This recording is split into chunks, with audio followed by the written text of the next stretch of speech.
தற்கொலை செய்து கொள்ளும் முக்கியஸ்தர்கள், அடுத்தடுத்து வெளியான திடுக்கிடும் தகவல்கள். அர்ச்சனாவுக்கு ஆபத்தா? ஜனாதிபதி மேற்கொண்ட அவசர தொலைபேசி அழைப்பு. 14 வயதான சிறுவர்கள் செய்த மோசமான காரியம், விசாரணையில் சிக்கிய தேரர். ஊழல் மோசடி குற்றச்சாட்டில் சிக்குபவர்களை குறிவைக்கும் கும்பல், தொடரும் மரணங்கள். முன்னாள் போலீஸ் மா அதிபர் மரணம், அருகில் இருந்த பாதுகாப்பு அதிகாரி பரபரப்பு வாக்குமூலம். விமான நிலையத்தில் நாடகமாடிய வெளிநாட்டு பெண், விசாரணையில் அதிர்ச்சி தகவல். இலங்கையின் பாரிய மனித புதைக்குழி பார்வையிட வரவுள்ள வெளிநாட்டு குழு. விசா காலம் குறித்து ட்ரம்ப் வெளியிட்டுள்ள அதிரடி அறிவிப்பு, இலங்கையர்களுக்கும் பாதிப்பு. இனி விரிவான செய்திகள். கைபேசி கடையின் முன்பக்க கண்ணாடியை உடைத்து 1 மில்லியன் ரூபாய்க்கும் அதிகமான மதிப்புள்ள ஸ்மார்ட் போன்கள் மற்றும் பணத்தை திருடிய மாணவர்கள் 2 எப்பாவல போலீசாரால் கைது செய்யப்பட்டுள்ளனர். தளவ நபாதவெவ மற்றும் எப்பாவல ரொட்டவெவ பகுதிகளில் வசிக்கும் 14 வயதுடைய மாணவர்களை கைது செய்யப்பட்டுள்ளனர். அவர்கள் எப்பாவல தெஹல்ல பகுதியில் உள்ள உறைவிட பாடசாலை ஒன்றில் கல்வி கற்று வருவதாகவும் விசாரணையில் தெரியவந்துள்ளது. குறித்த 2 மாணவர்களும் எப்பாவல நகரில் பஸ் நிலையம் அருகே உள்ள கைபேசி கடையை அதிகாலை நேரத்தில் உடைத்து தொலைபேசிகளை திருடிச் சென்றுள்ளனர். திருட்டு நடந்த நேரத்தில் கடையில் பொருத்தப்பட்டிருந்த சிசிடிவி காட்சிகள் போலீஸ் பிரிவின் அதிகாரப்பூர்வ மோப்பனாய் ஜானி மற்றும் கைரகை பிரிவு உள்ளிட்ட அதிகாரிகளின் உதவியுடன் நடத்தப்பட்ட விசாரணைகளின் பின்னரே சந்தேக நபர்கள் கைது செய்யப்பட்டுள்ளனர். கைது செய்யப்பட்ட போது சந்தேக நபர்களிடம் இருந்து 10 லட்சத்திற்கும் அதிகமான மதிப்புள்ள திருடப்பட்ட 6 ஸ்மார்ட் மொபைல் போன்களும் 5000 ரூபாய் மதிப்புள்ள பொருட்களும் மீட்கப்பட்டுள்ளன. கைது செய்யப்பட்ட மாணவர் ஒருவர் சில நாட்களுக்கு முன்பு கடைக்கு சென்று பல நவீன மொபைல் போன்களின் விலைகளை பற்றி விசாரித்ததாக விசாரணையில் தெரியவந்துள்ளது. அதன் பின்னர் அவர் தனது தந்தையிடம் தனக்கு ஒரு மொபைல் போன் வாங்கி தருமாறு கேட்டதாகவும், ஆனால் அவரது தந்தை அதற்கு விருப்பமின்மையை வெளிப்படுத்தியதாகவும் கூறப்படுகின்றது. இதனால் கோபமடைந்த அந்த மாணவர் மற்றொரு நண்பருடன் வந்து மொபைல் போன்களை திருடியுள்ளார். இவ்வாறு திருடப்பட்ட மொபைல் போன்களில் 2ஐ தனது சொந்த பயன்பாட்டிற்காக வைத்துக் கொண்டு மற்ற நவீன மொபைல் போன்களை பிரிவினாவை சேர்ந்த ஒரு தேரருக்கும் அவரது தந்தைக்கும் மற்றும் பல மாணவர்களுக்கும் கொடுத்துள்ளார். தேரர் ஒருவருக்கு சொந்தமான சிம் கார்டை திருடப்பட்ட கைபேசியில் இந்த மாணவர்கள் பயன்படுத்தியதாக கூறப்படுகின்றது. அவர்கள் தங்களது கைபேசிகளை பயன்படுத்தி இணைய விளையாட்டு விளையாடி வந்ததாகவும், அந்த விளையாட்டுக்கு அடிமையானதன் காரணமாகவே இந்த திருட்டை செய்திருக்கலாம் எனவும் போலீசார் சந்தேகிக்கின்றனர். கட்டுநாயக்க சர்வதேச விமான நிலையத்தில் 10 மில்லியன் ரூபாய்க்கும் அதிகமான மதிப்புள்ள 237 கிராம் கொக்கைன் போதைப் பொருள் வைத்திருந்த பெண் ஒருவர் சுங்க போதைப் பொருள் கட்டுப்பாட்டு பிரிவினரால் கைது செய்யப்பட்டுள்ளார். அங்கோலாவை சேர்ந்த 54 வயது பெண் ஒருவரே இவ்வாறு கைது செய்யப்பட்டுள்ளார். அத்துடன் சந்தேக நபர் அங்கோலாவிலிருந்து எத்தியோப்பியாவின் அடிஸ் அபபாவிற்கு வந்து அங்கிருந்து கத்தார் நாட்டின் தோஹா வழியாக இலங்கைக்கு வந்துள்ளதாகவும் விசாரணையில் தெரியவந்துள்ளது. விமானத்திலிருந்து இறங்கிய பின்னர் அவர் சக்கர நாற்காலியில் விமான நிலைய முனையத்திற்கு சென்றுள்ளார். அப்போது குறித்த பெண்ணின் நடத்தையில் சந்தேகித்த சுங்க அதிகாரிகள் சோதனை நடவடிக்கையில் ஈடுபட்டுள்ளனர். இதன்போது 14 கொக்கைன் போதைப் பொருள் மாத்திரைகள் மீட்கப்பட்டுள்ளன. மேலும் பல போதைப் பொருள் மாத்திரைகளை விழுங்கியதாகவும் அந்த பெண் சுங்க போதைப் பொருள் கட்டுப்பாட்டு பிரிவு அதிகாரிகளிடம் ஒப்புக்கொண்டுள்ளார். நாட்டில் அண்மை காலமாக தற்கொலை சம்பவங்கள் அதிகரித்து வரும் நிலையில் எதிர்க்கட்சியை சேர்ந்த மேலும் சிலரிடமும் இவ்வாறான சம்பவங்கள் இடம்பெறக்கூடும் எனவும் விவசாய பிரதியமைச்சர் நாமல் கருணாரத்ன தெரிவித்துள்ளார். முன்னாள் போலீஸ் மா அதிபர் CD விக்ரமரத்னவின் மரணம் தொடர்பாக எழுப்பப்பட்ட கேள்விக்கு பதிலளிக்கும் போதே இந்த கருத்துக்களை முன்வைத்தார். கடந்த சில நாட்களில் தற்கொலை செய்து கொண்ட ஒருவர் முன்னாள் ஜனாதிபதி மஹிந்த ராஜபக்ஷ உள்ளிட்டோருக்கு லஞ்சம் வழங்கியதாக நீதிமன்றத்திற்கும் லஞ்ச ஆணைக்குழுவிற்கும் தமது கையெழுத்துடன் கடிதங்களை அனுப்பியிருந்ததாகவும் அவர் குறிப்பிட்டார். எதிர்க்கட்சியை சேர்ந்த பலர் தற்போது பிணையில் இருப்பதுடன் பல்வேறு வழக்குகளை எதிர்கொண்டு வருவதாகவும் அவர் தெரிவித்தார். அத்துடன் மஹிந்தானந்த அலுப் கமகி, முன்னாள் வர்த்தக அமைச்சர் மற்றும் சரண குணவர்த்தன ஆகியோருக்கு சிறை தண்டனைகளும் விதிக்கப்பட்டுள்ளதாகவும் அவர் சுட்டிக்காட்டினார். அத்துடன் ராஜபக்ஷ குடும்பத்தை சேர்ந்த பலரும் பல்வேறு வழக்குகளை எதிர்கொண்டு வருவதாக கூறிய அவர், எதிர்காலத்தில் மேலும் சிலர் சிறை தண்டனையை எதிர்நோக்க வேண்டிய நிலை ஏற்படலாம் என்றும் அவர் குறிப்பிட்டார். அதற்கு முன்னர் சில தற்கொலை சம்பவங்களும் நிகழக்கூடும் என்றும் அவர் தனது கருத்தை முன்வைத்தார். இதேவேளை முன்னாள் போலீஸ் மா அதிபர் சி.டி. விக்ரமரத்னவின் மரணம் எந்த காரணத்தால் இடம்பெற்றது என்பதை உறுதியாக கூற முடியாது என்றும் விவசாய பிரதி அமைச்சர் நாமல் கருணாரத்ன தெரிவித்தார். இலங்கையில் ஊழல் குற்றச்சாட்டுகள் சுமத்தப்பட்டவர்களுக்கு எதிராக சட்டம் நடைமுறைப்படுத்தப்பட்டு வரும் வேளையில் சிலர் மர்மமான முறையில் உயிரிழப்பது ஏன் என அரசாங்கத்திடம் நேரடியாக கேள்வி எழுப்பப்பட்டுள்ளது. முன்னாள் போலீஸ் மா அதிபர் சி.டி. விக்ரமரத்னவின் திடீர் மரணத்தை சுட்டிக்காட்டியே இந்த கேள்வியை முன்வைத்துள்ளனர். இந்த நிலையில் முன்னாள் போலீஸ் மா அதிபர் சி.டி. விக்ரமரத்ன உயிரை மாய்த்து கொண்டமை குறித்த விசாரணைகள் தற்போது நடைபெற்று வருகின்றதாக பிரதியமைச்சர் பிரசன்ன குணசேன பதிலளித்துள்ளார். விசாரணைகளின் முடிவிலேயே இதற்கான உண்மையான காரணங்கள் தெரிய வரும் என்றும், நபர் ஒருவர் சட்ட நடவடிக்கைகளுக்கு முகம் கொடுக்க முடியாத சூழலில் இவ்வாறான முடிவுகளை எடுக்கும் போக்கு காணப்படுகின்றது.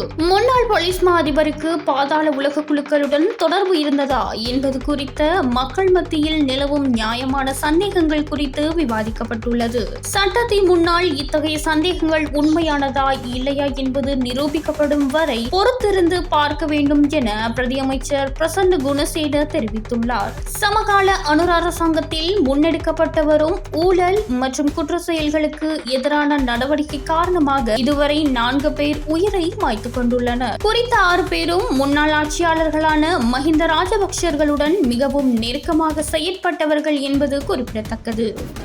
கிளிநொச்சியில் நடைபெற்ற மாவட்ட அபிவிருத்தி குழு கூட்டத்தில் ஏற்பட்ட அசாதாரண சூழ்நிலை குறித்து ஜனாதிபதி அனுரகுமார திசாநாயக்க தொலைபேசி மூலம் விசாரித்ததாக அமைச்சர் ராமலிங்கம் சந்திரசேகர் தெரிவித்தார். மேலும் அங்கு இடம்பெற்ற உண்மை நிலையை தான் அவருக்கு விளக்கமளித்ததாகவும் அமைச்சர் ராமலிங்கம் சந்திரசேகர் கூறியுள்ளார். ஜனாதிபதி அனுரகுமார திசாநாயக்க தனக்கு தொலைபேசி மூலம் அழைப்பை ஏற்படுத்தி பேசியதாகவும் அவர் குறிப்பிட்டுள்ளார். கிளிநொச்சியில் நடைபெற்ற மாவட்ட அபிவிருத்தி குழு கூட்டத்தின் போது ஏற்பட்ட சலசலப்பு காரணமாக அந்த கூட்டம் பாதியிலேயே இடைநிறுத்தப்பட்டது. இந்த சம்பவம் சமூக வலைதளங்களில் பரவி பெரும் பேசு பொருளாக மாறியதுடன் குறிப்பாக பாராளுமன்ற உறுப்பினர் ஒருவரை தான் தாக்க முயன்றதாக வதந்திகள் பரப்பப்பட்டன. ஆனால் தான் அவ்வாறான ஒரு நபர் அல்லன் என்றும் யாருடனும் சண்டை போடுவதோ அல்லது மோதல்களில் ஈடுபடுவதோ எனது குணம் கிடையாது என்றும் அமைச்சர் சுட்டிக்காட்டியுள்ளார். இந்த சம்பவம் ஜனாதிபதிக்கும் வியப்பை ஏற்படுத்தி இருந்ததாகவும்,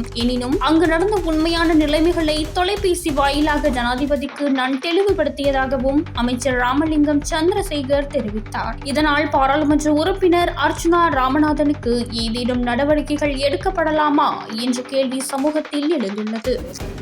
முன்னாள் போலீஸ் மா அதிபர் மாலபே தலாஹேனவில் உள்ள தனது வீட்டில் வைத்து துப்பாக்கியால் சுட்டு உயிரை மாய்த்து கொண்ட சம்பவம் தொடர்பில் மேலும் பல தகவல்கள் வெளியாகியுள்ளது. உடற்பயிற்சி செய்வதற்காக தனது அறையை விட்டு வெளியே வந்த அவர் அங்கிருந்த தனது பாதுகாப்பு அதிகாரியிடம் கைத்துப்பாக்கியை கேட்டு பெற்று தன்னை தானே துப்பாக்கியில் சுட்டதாக பாதுகாப்பு அதிகாரி போலீசாரிடம் தெரிவித்துள்ளார். சம்பவ தினத்தன்று காலை 7 மணியளவில் சார் உடற்பயிற்சி செய்ய தயாராகி அறையை விட்டு வெளியே வந்து எந்த துப்பாக்கியை பயன்படுத்துகிறாய் என என்னிடம் கேட்டதாகவும், நான் எனது கைத்துப்பாக்கியின் மேகசீனை கலற்றிவிட்டு அவரிடம் கொடுத்ததாகவும் அவர் கூறியுள்ளார். அந்த மேகசீனையும் என்னிடம் கேட்டு வாங்கிக் கொண்டதாகவும், அதன் பின்னர் ஒரு தண்ணீர் போத்தல் எடுத்து வருமாறு தன்னிடம் கூறியதாகவும் அவர் குறிப்பிட்டுள்ளார். தான் அதை எடுக்க சமையலறை பகுதிக்கு சென்ற போது வெடிப்பு சத்தம் கேட்டதாகவும், தான் ஓடி வந்து பார்த்தபோது துப்பாக்கிச் சூட்டு காயங்களுடன் கீழே விழுந்து கிடந்ததாகவும் முன்னாள் போலீஸ் மா அதிபரின் பாதுகாப்பு போலீஸ் அதிகாரி வாக்குமூலம் அளித்துள்ளார். இதனிடையே விக்ரமரத்ன தன்னை தானே சுட்டுக் கொள்ள பயன்படுத்திய கைத்துப்பாக்கி போலீஸ் திணைக்களத்தால் அவரது பாதுகாப்பு அதிகாரிகளுக்கு வழங்கப்பட்டதாகும். இந்த சம்பவம் குறித்து அறிந்தது உயர் அதிகாரிகள் விசாரணைகளை தொடங்கிய நிலையில் சி.டி. விக்ரமரத்ன உயிரை மாய்த்துக் கொள்ள பயன்படுத்திய கைத்துப்பாக்கி வீட்டின் வரவைப்பறையில் கிடந்த நிலையில் போலீசாரினால் கண்டெடுக்கப்பட்டது. விக்ரமரத்னவின் ஒரு மகனின் திருமண உறவில் ஏற்பட்ட விரிசல் காரணமாக அவர் கடும் மன உளைச்சலுக்கு ஆளாகி இருந்ததாக விசாரணைகளில் தெரியவந்தது. வந்துள்ளது. ஈஸ்டர் ஞாயிறு தாக்குதல் சம்பவம் தொடர்பில் சில மாதங்களுக்கு முன்பு அவரிடம் குற்றப்புலனாய்வு திணைக்களம் வாக்குமூலம் பெற்றிருந்தது. முன்னாள் போலீஸ் மா அதிபர் ஏன் இவ்வாறானதொரு முடிவை எடுத்தார் என்பதற்கான காரணம் கண்டறியப்படவில்லை. ஈஸ்டர் தாக்குதலில் சாரா ஜாஸ்மின் உயிரிழந்து விட்டதாக DNA பரிசோதனைகள் மூலம் மீண்டும் மீண்டும் உறுதிப்படுத்துமாறு கடந்த அரசாங்கத்தின் முக்கியஸ்தர் ஒருவர் தமக்கு அழுத்தம் கொடுத்ததாக குற்றப்புலனாய்வு திணைக்களத்திடம் அவர் அளித்த வாக்குமூலத்தில் குறிப்பிடப்பட்டிருந்ததாக கூறப்படுகின்றது. சாரா ஜாஸ்மின் சாய்ந்த மருது பகுதியில் குண்டுவெடிப்பில் உயிரிழந்தது ஆரம்பகட்ட விசாரணைகளில் உறுதியாகாத நிலையில் மேற்கொள்ளப்பட்ட 3வது DNA பரிசோதனையில் அவர் உயிரிழந்தது உறுதி செய்யப்பட்டது. குறித்த 3வது DNA பரிசோதனை CD விக்ரமரத்ன போலீஸ் மா அதிபராக இருந்த காலப்பகுதியிலேயே மேற்கொள்ளப்பட்டது. காலப்பகுதியில் குற்றப்புலனாய்வு திணைக்களத்தின் பிரதி போலீஸ் மா அதிபராக பிரசாத் ரணசிங்க கடமையாற்றினார். கடந்த 2019 ஈஸ்டர் தாக்குதலுக்கு பின்னர் அன்றைய போலீஸ் மா அதிபர் பூஜித் ஜெயசுந்தர இடைநீக்கம் செய்யப்பட்டதை அடுத்து பதில் போலீஸ் மா அதிபராக சந்தன விக்ரமரத்ன நியமிக்கப்பட்டார். யாழ்ப்பாணம் செம்மணி பகுதியில் உள்ள மனித புதைக்குழியை பார்வையிட 4 ஐரோப்பிய நாடுகளினதும் மற்றும் ஐரோப்பிய ஒன்றியத்தினதும் தூதுவர்கள் குழு இலங்கை வருகை தரவுள்ளது. இதற்கமைய எதிர்வரும் 22ஆம் தேதி பிரான்ஸ், ஜெர்மனி, இத்தாலி, நெதர்லாந்து மற்றும் ஐரோப்பிய ஒன்றியம் ஆகியவற்றின் தூதுவர்களை செம்மணி மனித புதைக்குழியை பார்வையிட உள்ளதாக தெரிவிக்கப்பட்டுள்ளது. யாழ்ப்பாணத்துக்கு எதிர்வரும் 21ஆம் தேதி வருகை தரும் மேற்படி குழுவினர் 22ஆம் தேதி செம்மணி மனித புதைக்குழியை பார்வையிடுவதற்கு யாழ்ப்பாணம் நீதிவான் நீதிமன்றத்தின் அனுமதி கோரி விண்ணப்பிக்கப்பட்டுள்ளது. இதேவேளை மேற்படி குழுவினர் யாழ்ப்பாணத்தில் அரசியல் கட்சிகளின் பிரதிநிதிகள் மற்றும் சிவில் செயற்பாட்டாளர்களையும் சந்தித்து கலந்துரையாட உள்ளதாகவும் தெரிவிக்கப்பட்டுள்ளது. அமெரிக்காவில் தங்கியிருக்கும் வெளிநாட்டு மாணவர்கள், கலாசார பரிமாற்ற பார்வையாளர்கள் மற்றும் செய்தியாளர்களுக்கான விசா கால வரம்பை குறைத்து விதிமுறைகளை கடுமையாக்க டொனால்ட் ட்ரம்ப் நிர்வாகம் புதிய இறுதி விதியை அறிவித்துள்ளது. அமெரிக்க உள்நாட்டு பாதுகாப்புத்துறை வெளியிட்டுள்ள இந்த உத்தரவின்படி வெளிநாட்டு மாணவர்கள் மற்றும் கலாசார பரிமாற்ற திட்டங்களில் வருபவர்களின் விசா காலம் இனி அதிகபட்சமாக 4 ஆண்டுகள் என வரம்பிடப்படும் என கூறப்பட்டுள்ளது. அதேபோன்று ஊடகவியலாளர்களுக்கான விசா காலம் வெறும் 240 நாட்களாக குறைக்கப்பட்டுள்ளது. குறிப்பாக சீனாவை சேர்ந்த செய்தியாளர்களுக்கு இந்த விசா கால வரம்பு 90 நாட்களாக மட்டுமே இருக்கும் என தெரிவிக்கப்பட்டுள்ளது.